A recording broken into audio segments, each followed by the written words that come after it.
Arestado ang isang 52 years old na lalaki matapos umanong magwala at magpaputok ng baril habang nasa impluwensya ng alak sa barangay Kalimaturod, Cordon, Isabela nitong madaling araw ng May 11, 2026. Ang suspect ay residente ng nasabing lugar na nahaharap ngayon sa kasong alarm and scandal at paglabag sa Republic Act 10591 o ang Comprehensive Firearms and Ammunition Regulation Act.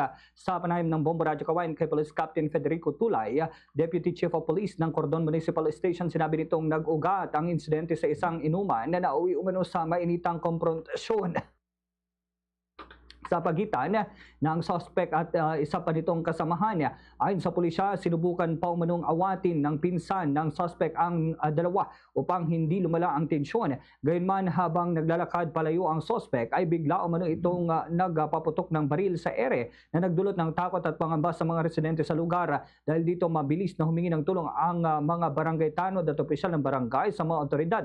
Tinangka pa umanong tumakas ang suspect, ngunit agad itong naaresto ng mga responding pulis. Nakumpiska mula sa nasabi pong suspect ang isang baril at isang basyo ng bala. Sa kasalukuyan ay nasa kustodiya na ng pulisya ang suspect habang inihahanda ang kaukulang kaso laban dito. Ayon pa kay Police Captain Tulay, wala namang naiulat na nasugatan o nadamay sa insidente ng pagpapaputok ng baril. Ganito po ang bahagi ng pahayag ni Police Captain Federico Tulay.